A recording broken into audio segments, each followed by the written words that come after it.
dia tidak pernah ikut campur terhadap masalah-masalah saya yang dengan yang kemarin.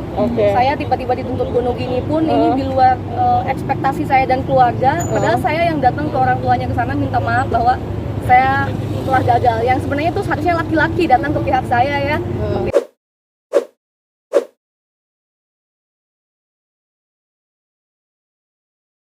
Support yang sekarang buat Teteh gimana dalam karir, dalam sorry yang kegagalan Teteh kemarin gitu. Iya, makanya dia tidak pernah ikut campur terhadap masalah-masalah saya yang dengan yang kemarin.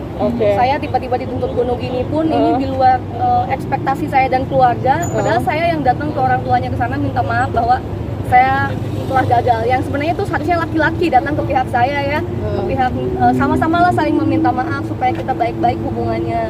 Tiba-tiba setelah saya coba untuk beritikat baik datang ke orang tuanya, pamit segala macam, mendoakan, saya tidak sepeser pun menuntut apapun yang sudah mantan suami saya punya, kekayaan dia sedikit pun, walaupun saya punya hak ya, saya punya hak gitu, tapi saya enggak, karena saya nggak mau ribet. Udahlah, tolong please kita sama-sama jalani masa depan ke depan aja deh. Anggaplah ini semua pembelajaran gitu loh. Saya nggak mau gagal lagi dengan walau alam, kita semua nggak ada yang tahu umur ya. Kesempatan kita bener-bener bermakna banget. Makanya saya sekarang bukannya buru-buru, tapi saya fokus. Saya pengen jadi ibu rumah tangga. Saya pengen punya anak ya. Udah cita-cita dari 2019 dengan siapapun ya Allah yang akan jadi suami saya ke depan. Jadi ya salut lah untuk perempuan di luar sana yang masih bisa berdiri kuat setelah badai menerpa, gagal rumah tangga, gagal karir, tapi dia masih bisa tetap luar biasa karena itu nggak mudah. Jadi kalau bisa sih kita saling support ya sama perempuan di Indonesia, jangan saling menghujat. Kita nggak pernah tahu jodoh itu dari mana datangnya. Tapi istilahnya dia berani untuk meminta saya kepada orang tua, dia mau berkomitmen, berarti dia harus bisa menjaga hati saya. Kita berkomitmen untuk saling membahagiakan, tidak saling menyakiti. Walau alam apa yang akan terjadi ke depan, yang pasti kita sama-sama harus menerima masa lalu kita masing-masing. Karena kita nggak bisa ngejudge ya, setiap orang punya masa lalu dan itu nggak bisa dihapus. Untuk pelaporan, untuk pelaporan ya itu, jadi kan dia menuntut harta-harta yang aku tabungin selama ini tanpa saya menuntut harta dia sama sekali. Dan kebetulan dia ambil semua, dia bawa semua uang-uangnya dia.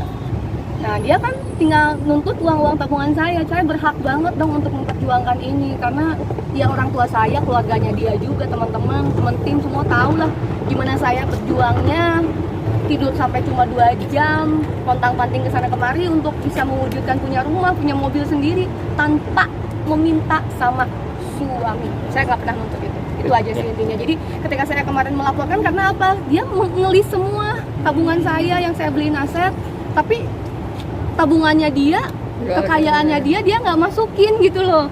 Jadi kemana nih? Dia cuma masukin 1 Harley-nya doang. Nah, motor-motor yang lain, halo, motor-motor dia yang lain yang harganya ratusan juta tuh kemana gitu. Jadi kalau mau fair-fairan, dia ngelis kan harta saya menurut dia, ya sepengetahuannya dia gitu kan. Kalau misalnya dia ngelis harta saya, kenapa saya juga nggak minta dia fair dong, masukin semua kekayaannya dia kalau pengen dibagi 2 gitu loh. Jadi sebenarnya itu aja pelaporannya. Saya ngerasa nggak fair aja. Udah sampai mana deh? Semuanya berkat apa ya? Janet nggak mau gegabah karena yang lebih tahu ya kuasa hukum gitu kan, diskusi sama mereka yang sudah tahu gitu loh. Karena dia tetap kekeh, dia pengen rumah, pengen mobil, pengen rumah yang aku tempatin sama orang tua aku, pengen mobil yang aku pakai dan juga 1 motor Harley. Dan beritanya dia mau pakai untuk dia menempuh hidup baru dengan pasangannya. Jadi menurut aku sih, oh pantesan gitu kan, dia kekeh banget tuh buat itu. Padahal sebenarnya dia dengan saya tidak mengganggu apapun yang dia miliki juga, sebenarnya dia harusnya udah bersyukur lah ya. Saya nggak jadi mantan istri yang meribetkan sama sekali gitu ya. Gitu menurut aku sih, jujur aja aku nggak mau jelek sama dia. Saya tetap akan menjaga nama baik. Dalam arti menjaga nama baik, saya akan ngomongin sejujur-jujurnya. Saya akan seapa adanya, apapun bukti-bukti yang saya harus tunjukkan, saya akan tunjukkan. Jadi kalau dia bilang saya mencemarkan nama baik, nggak akan ada sebab, nggak akan ada akibat kalau nggak ada sebab. Jadi aku juga nggak akan ngomong kalau nggak ada bukti gitu aja. Jadi itu Tapi ngomong kenapa langsung sih? ke teteh atau mungkin berkuari tempat lain nggak sih? Yang dia pengen minta apa yang dia inginkan, ngomong langsung ke teteh atau? Iya, enggak, memang kan di tuntutan di persidangan seperti itu. Jadi ya saya sama keluarga, mereka mensupport saya, Neng, perjuangkan apa yang memang sudah menjadi hak Neng, itu kan kerja keras Neng gitu loh. Kita aja nggak nuntut mereka aja, nggak minta apapun lah, anggaplah ucapan terima kasih lah 9 tahun ya udah berumah tangga, tapi kan kita enggak gitu. Aku yang bilang ke orang tua enggak mas, nggak apa-apa, saya masih bisa kok cari uang sendiri gitu. Teteh dari aku, tapi kenapa sih maksudnya Teteh tidak pernah